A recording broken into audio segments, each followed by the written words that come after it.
Why telling more and better stories is key to motivating employees, our preferred superpowers, and the HR phrase that makes my skin crawl. That's what's on tap in this episode of Boss Better Now.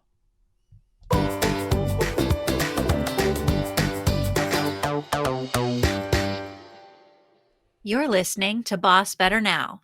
Please welcome speaker, author, and brisket master, Joe Mull. Welcome to the show, Boss Heroes, and thank you for taking time out of your busy schedule to be with us. Whether you are working out, listening over lunch, driving in your car, taking a walk, or starting your day with us, we are humbled and honored you've chosen to be here. If you want to be sure to get updates, sneak previews, and insider news from me about our show, be sure to subscribe to my BossBetter emails by visiting bossbetternow.com. We are, of course, joined today by my co-host, physician and executive coach, Alyssa Mullet. Hi, Alyssa. Howdy. I felt like a howdy was necessary since the whole brisket thing. Yes. I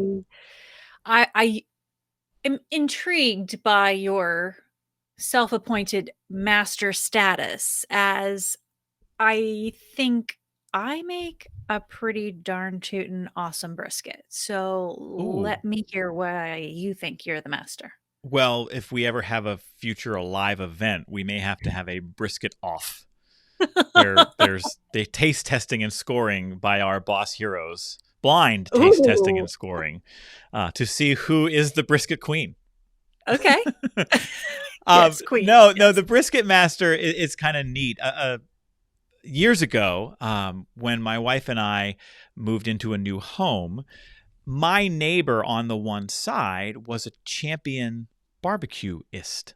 Barbecuist. Not sure the proper term. Okay. So it's one of those things. Champion griller.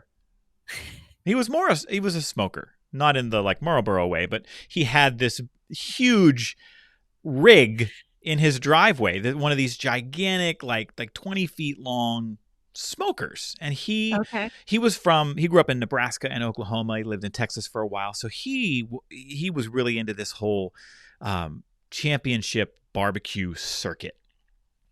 And what's cool about that is most weekends he would be out there making something.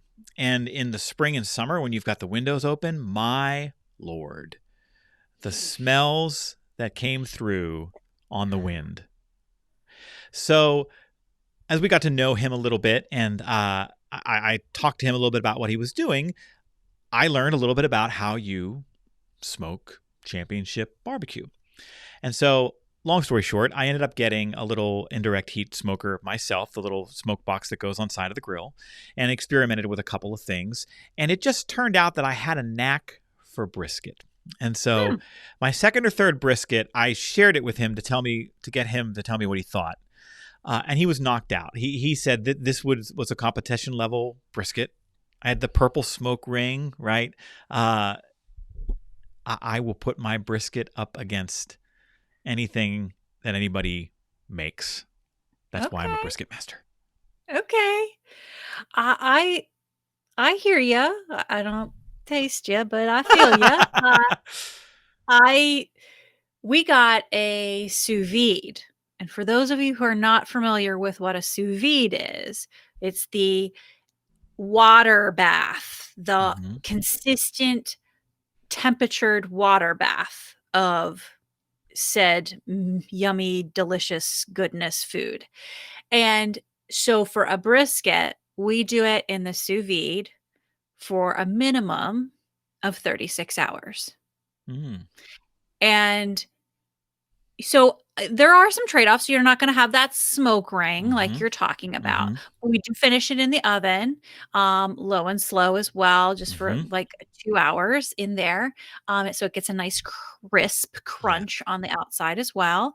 So it's got everything, the crisp crunch outside, and then just so tender it melts on your tongue. You don't even need to close your mouth around it. You just lay the meat on your tongue and it dissolves itself. That's how soft my brisket is. Yes, that's how it's done right. However, I believe your ability to lay claim to the throne is almost immediately disqualified when your technique for cooking an American barbecue brisket is a French term.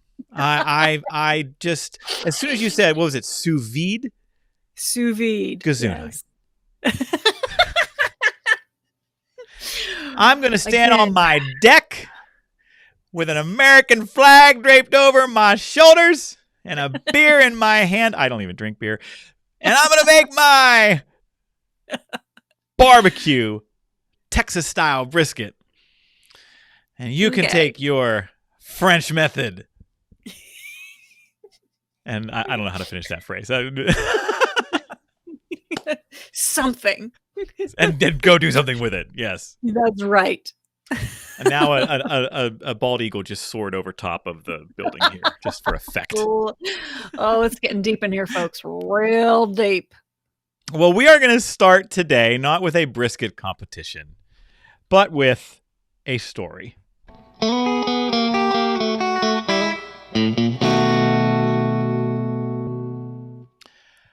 You know how there are days when you think to yourself, I have had just about enough of this job. And you start thinking about a plan B. But you're so done with being tired and stressed and unappreciated at work that you decide your plan B should be the easiest, most mindless gig you can think of. For as long as I can remember, I've always said that my fallback job, my plan B, the job I'd go and get when I've got nothing left to give, is ticket taker at the movie theater. I mean, come on, that's a pretty sweet gig, right? First, I would be in the air conditioning all summer long. Second, I figure you probably get to see movies and eat popcorn a lot, and that's pretty great. And third, I mean, talk about job security. Nothing's going to kill that industry. I mean, what could possibly happen that would, close down all the movie theaters?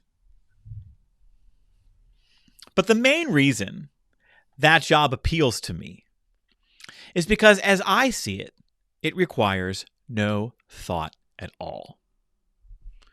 Rip on your left. Rip on your left. Rip on your left. So that's my plan.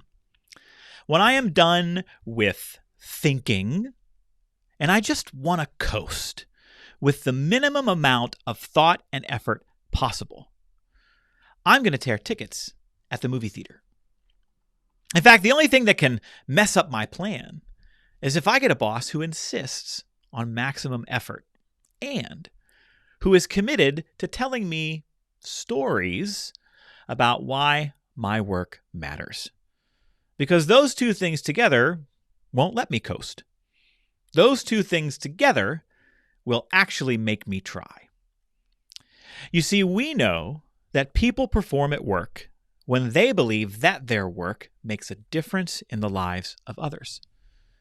When bosses tell stories that tie the tasks and duties of someone's job to a powerful purpose that stirs the soul, people don't coast.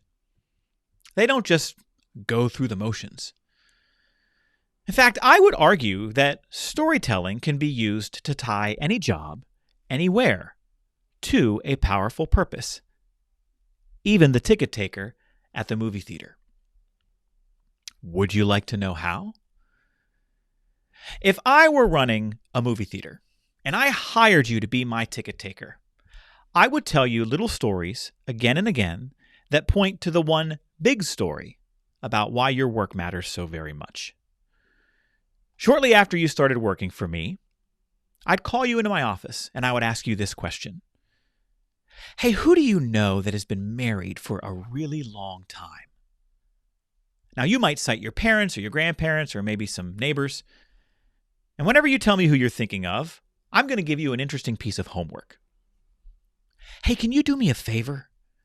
Would you call them up and ask them about their first date and then come back and tell me as much as you can about it?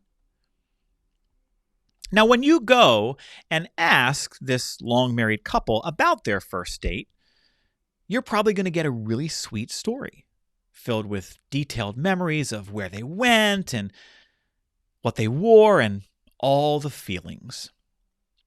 And when you come back to me and pass along what you heard, I'm going to ask you a follow-up question. Isn't it remarkable that they can remember so many details about a night that happened so long ago? I mean, most of us can't remember what we had for lunch yesterday. Most days that pass are destined to be forgotten, but there are a few in our lives that stand out. There are a few moments that get burned in. And guess what? Every single person walking past you while you tear tickets might be in the middle of a night they'll remember for the rest of their lives. And we get to be a part of that. Isn't that something? Now, shortly after this conversation, I'm giving you another assignment. Can you do me a favor? Go find someone in your life with children under the age of 10 and ask them 2 questions. First, when was the last time they went to a movie without the kids? And second, what kind of arrangements did they have to make to get away for a few hours? Would you then come back and tell me what they said? Now, anybody who's listening and who has kids already knows what's coming back, right? My kids are 10, 8, and 4. A kid-free night at the movies, at least before the pandemic, that's like winning the lottery. Wait, hold on. We have a sitter? This is happening? Yes! Our joy at getting away for a bit is so overpowering that we don't care at all about spending $39 for 2 small sodas and 6 crusty milk duds. I mean, with 3 kids, I'm out $50 for a sitter before even leaving the driveway, but I don't care. A real-life grown-up movie with swearing and guns and no talking animals? Take my money. And when you, my dear ticket taker, come back and tell me that story, I'm going to say, I think it's worth remembering that every person walking past you might be someone who had to arrange quite a lot just to walk into our building tonight. My job as your boss is to get you to see that your job is much more sophisticated than standing still and tearing tickets. My job is to use little stories like these to help you believe the big story, that what we do here at my movie theater is help our customers escape stress, make memories, and have fun. That's our powerful purpose.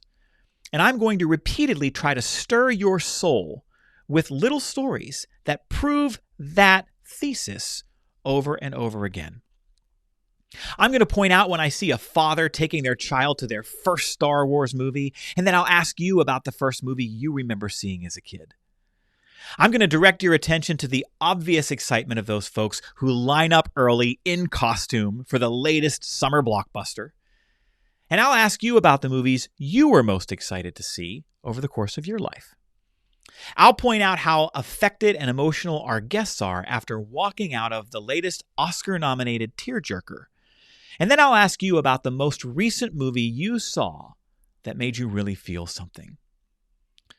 Along the way, I'm going to answer any question you ask at work, not by citing policy or regulations or organizational directives, but by telling you the story of how the policy or regulation or directive impacts real people. I will find a way to connect my answer to your question to our larger cause of helping our customers escape stress, make memories, and have fun. And I'm going to do this, use these little stories to tell the big story of our purpose, because it is the only way I'm going to get you to try when you're tired, or get you to come to work when you'd rather not, or get you to, at a minimum, just bring a higher quality energy to the interactions you have with those around you. And right now, when so many are exhausted, when so many have been going at 10,000 RPMs for so long and with no end in sight, this is what they need from you, their boss, to get through the day.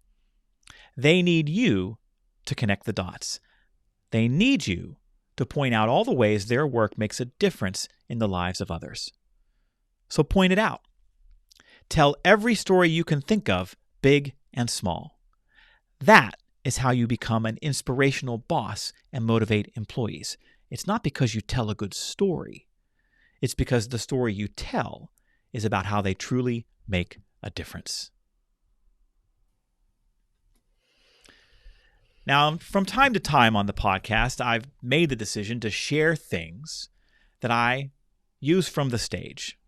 And what I just shared with you is a segment that I've used in keynotes and sometimes in workshops to talk about how important it is that bosses develop the skill of storytelling. And so let me bring Alyssa back in.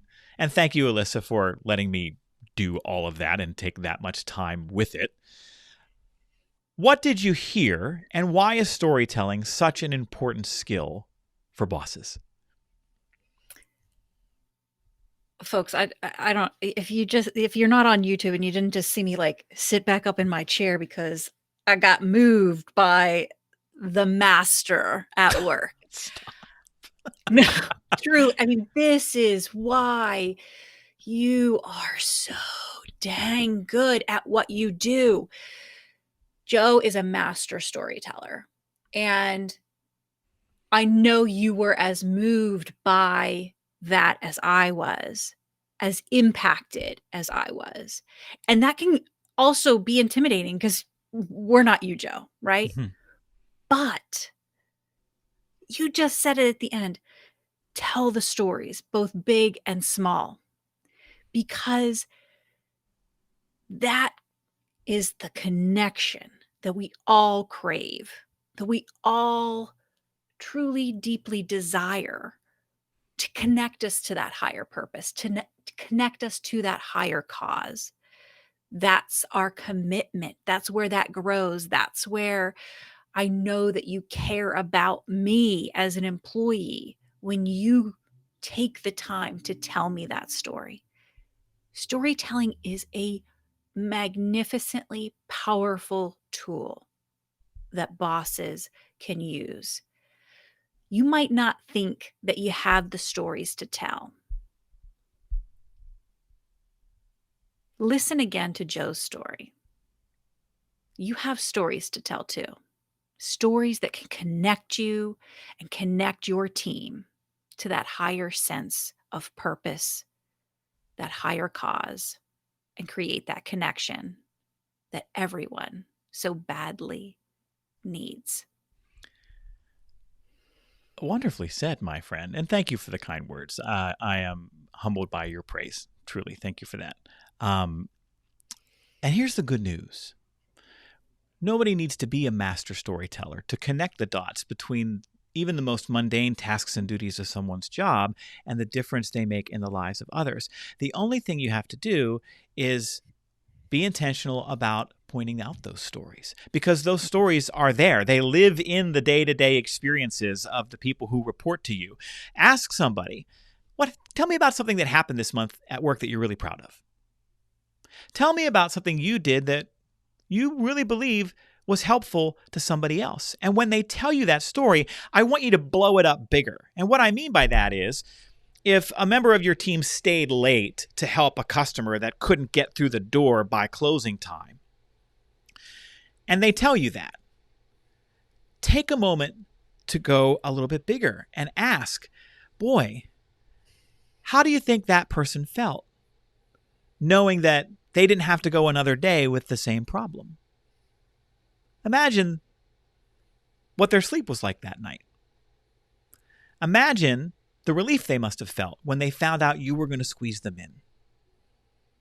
We can talk about the difference that people make in the lives of others as being, I squeezed in a late appointment at the end of the day, but that's not it.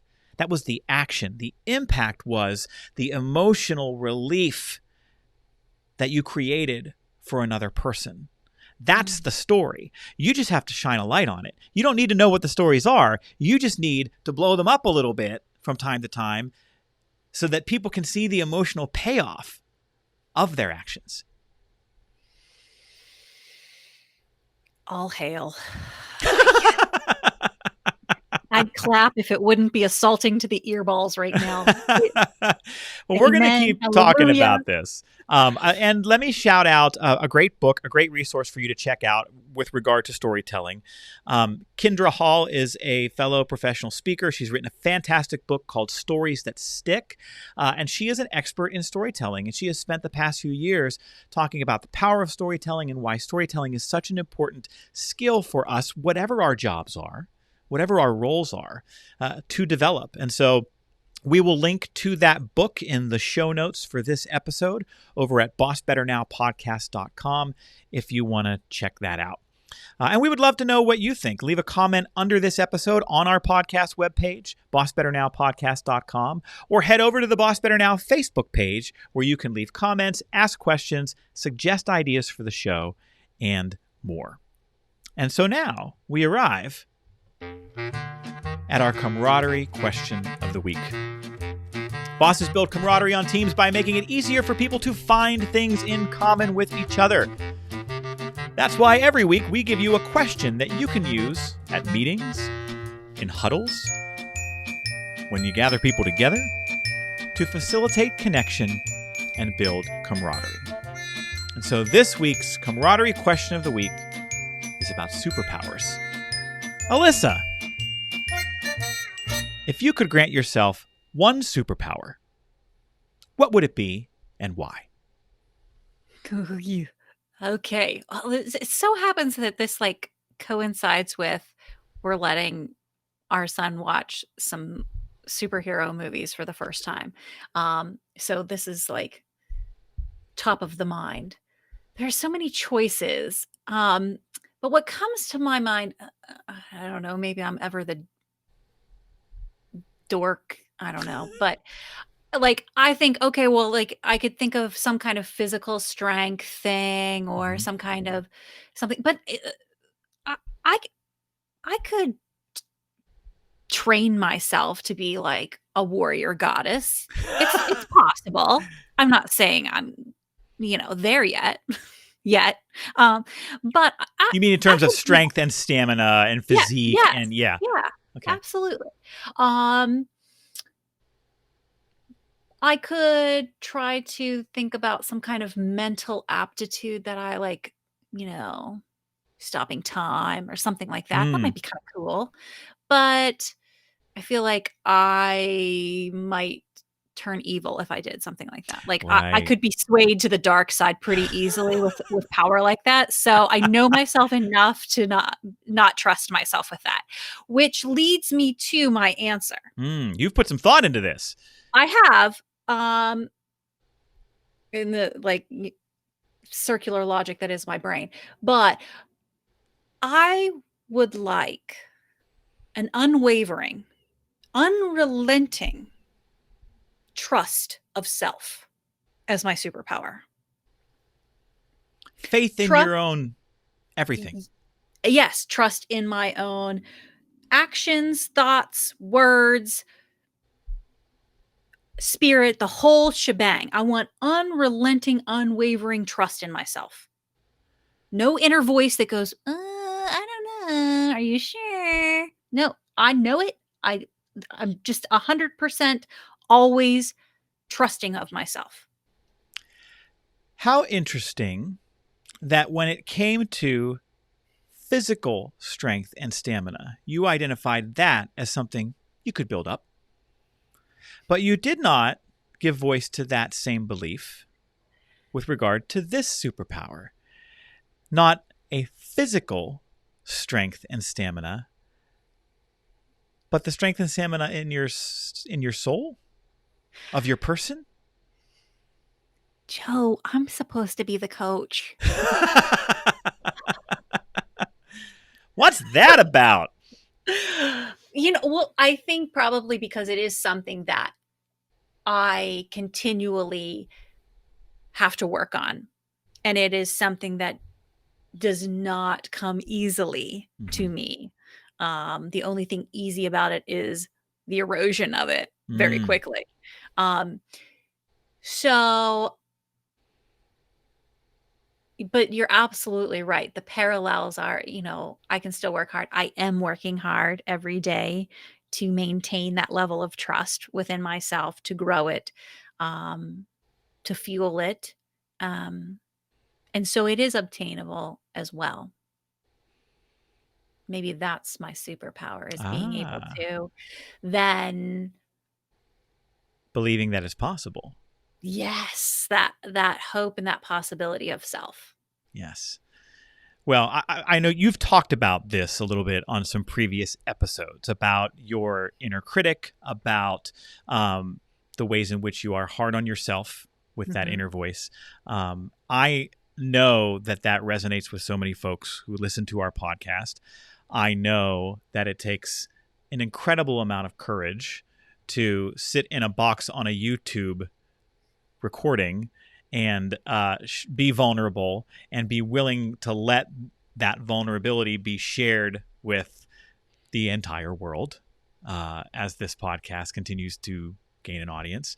And No I just want to pressure. express both my gratitude and my admiration to you for your willingness to lay yourself bare in that way in the service of others who are listening to our podcast. Thank you.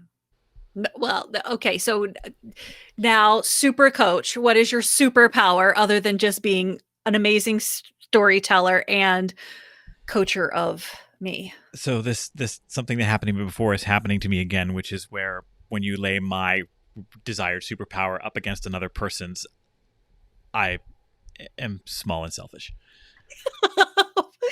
Because Sometimes after that's giving what it we some need. thought, I've decided that the superpower I want is Jedi mind control. So if you're familiar with it from Star Wars, right, Oh, when yeah. Obi-Wan says, "These are not the droids you're looking for," the Yes. stormtrooper says, "These are not the droids we're looking for. Move on your way. Move on your way." Um, this to me would be a phenomenal superpower to have for entirely selfish reasons. And let me fully acknowledge it is terribly unethical to mind control other people. But let's think about all the benefits, right? First of all, you call for a doctor's appointment. They answer the phone and you say, "You can see me at my earliest convenience." We can see you at your earliest convenience. You go to a restaurant and you say, "How long's the wait?" And when they open their mouth to answer, you say, "We can seat you right away." And they go, "We can seat you right away." You say, when somebody calls you up, "We're considering you as our keynote speaker for this massive conference, Joe." And I say, "You want me as your keynote speaker at full fee with expenses paid." And they say, "We want you, Joe Mull, as our keynote speaker at your full fee with expenses paid." Jedi mind control is where it's at, Alyssa. That would be my chosen superpower. You two have given this just a wee bit of thought. Wee bit. You know what's really funny, though? I asked this question of my team a few months ago. We had just hired Jamie, our director of outreach and business development, a few months back. And so we were doing a virtual full team meeting. And so I brought this question to them as a fun way just to get folks chatting a little bit. And it was my turn, and I answered in the way that I just did. I talked about Jedi mind control and how you could get a table at the restaurant and a doctor's appointment, whatever you want, and get booked at full fee. And then I turned to Jamie, who was next to me, and I said, What about you? What would you say?" And she said, "Healing. Jamie, she's such a I good would cure soul. cancer and sick kids." And I went, "Yeah, that's pretty good. That's better than You mine." suck, Joe. Oh, goodness Period. gracious. Exclamation point. So, of course, when you show up with, "I want to banish my inner critic and be, more trusting in myself," and I'm like, "Yeah, but I can get a doctor's appointment whenever I want." I mean, that's pretty selfish by comparison. But it's all this is the yin and the yang. This is why it works. This is why this works. Yeah. I feel compelled to shout out my friend Denise Jacobs, who is a fellow speaker and author, and she does a lot of work around banishing your inner critic. And she has written about this. She has done some incredible speaking all around the world. Recently, she was able to sub for Brene Brown overseas when Brene Brown had to cancel last minute. She is the real deal, y'all, and has a lot to say about the ways in which we can be kinder and stronger to our own inner voices. And so check her out online. Check out some of her writing. I will link to her stuff in our show notes over on BossBetterNowPodcast.com. And that is our camaraderie question of the week.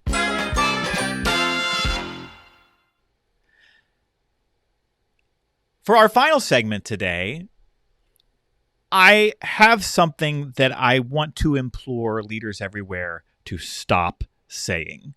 And I think this could end up being a recurring segment, just a recurring segment that we call Stop It.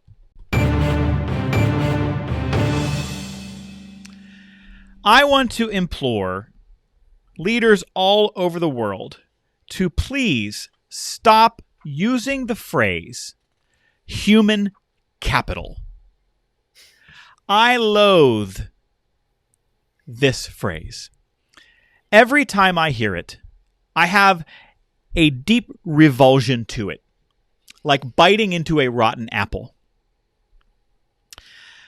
I have spent years trying to get leaders and organizations to stop treating people like a commodity, to treat people as, actual people. And this phrase, human capital, is just soulless. Are you familiar with this phrase, Alyssa? Have you heard it before? Oh yes. I was part of human capital department. So yes, I get it. Yes.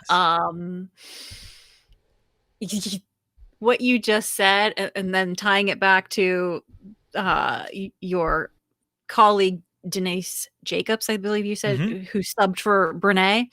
Brene just did this great episode on dehumanization and the consequences of dehumanization and how we use it with our words and all of these things.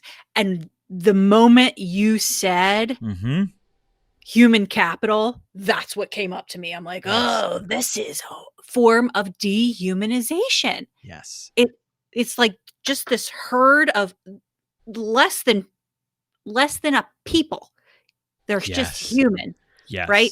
And maybe not even that, because capital is like an asset. It's like transient. It's, could be bought, sold, blah, blah, blah, blah, blah. It's a transaction. Yes. And that is not what people are. Well, first of all, we will link to that episode of Brene Brown's podcast in our show notes over at BossBetter Podcast, BossBetterNowPodcast.com. Let me get that right, BossBetterNowPodcast.com, so that if you want to check out that full episode, you can. But you're exactly right. It becomes easier to emotionally disconnect when we turn people into this amorphous kind of idea. When we are faced with budget reductions and job cuts and wholesale changes, it becomes much more comfortable to run toward them if we remove humanity from the occasion. I am all for doing away with any and all labels that take us from micro to macro, right? You know what term we should use instead of human capital? How about Jim? Betty? How about first names? Right? Let's address people as people. The term bestows a status, just like you says, of like living tools, right? Of assets, not in the meaning of being essential, but as belongings, as goods, as a commodity. And I actually, in knowing that I was going to talk about this, I decided to look it up to figure out where that term came from. And because it's evolved in a way that just stinks. And actually, the term human capital was first used by economists in the 60s to discuss the skills and qualities that constitute a worker's economic value. So they were recognizing that the economy is driven by knowledge and service industries, and there's a need for personality and education and expertise, and those are at a premium at the time. And so they were encouraging organizations to make an investment in human capital. For those listening, I made air quotes around investment in human capital. And over time, I think a lot of organizations embraced the term as a way to say we are putting our people at the center of everything we do. We care about talent. We care about effort. We care about expertise. And everybody is special. But man, this has just evolved in such a way that that is not how it is experienced, right? We end up using language that creates this amorphous pool of us versus them. There's leadership, and then there's the human capital, and it's all the other folks. And when people are described that way, I think it sends a signal to them that everyone's replaceable. Mm-hmm. Absolutely. I don't know that I have anything more of value that I could say than you have more strongly worded it. I understand its genesis. I thank you for that information. I think knowing that and knowing that those words do not support how we need to show up in the workplace as leaders. We need to be mindful. Words matter. Mm-hmm. And people are essential for you to lead them. So, people first, language, always. And as far as human capital, the term is concerned, stop it. All right, friends, we would be ever so grateful if you would take a moment right now to review our podcast. Just open your podcast player, go to our list of show episodes, and look for a link to write a review. Then if you want to be one of the really cool kids that we like best, hop on over to LinkedIn or Facebook or wherever you like to hang out on social media and say something nice about our show. You could type, "Hey friends, if you're someone's boss, you should be listening to the Boss Better Now podcast, the greatest audio experience of all humankind. Every listener wins money and gets a free kitten." I mean, that's just an example of something you could say. We don't want you to, exaggerate just to drive traffic to our little show here. But posting on social media is hugely helpful as you become an integral part of helping us grow our audience, and we thank you for that. Lastly for today, a heartfelt congratulations to you. Whether you realize it or not, you are already doing more than most by showing up here, by giving time and caring about being better. Whatever else happens today, you did this. You made it here today with us, you refilled your cup, and maybe you got a little better. That's a win. That's something you did not just for yourself, but for those in your charge. So if your phone is close by, do me a favor. Pick it up and look at your reflection in the glass. Be proud of that person today. They cared enough to push play and boss better. Thanks for listening. See you next time.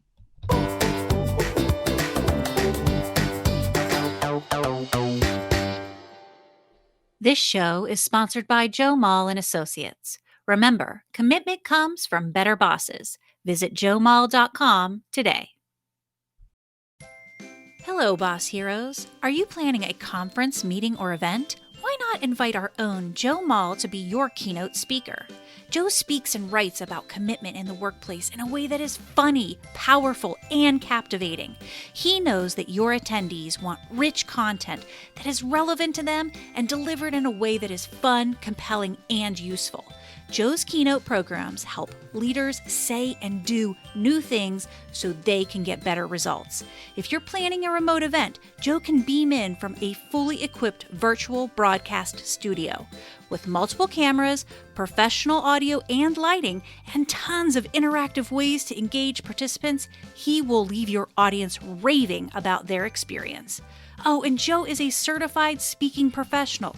That's the highest earned designation in professional speaking.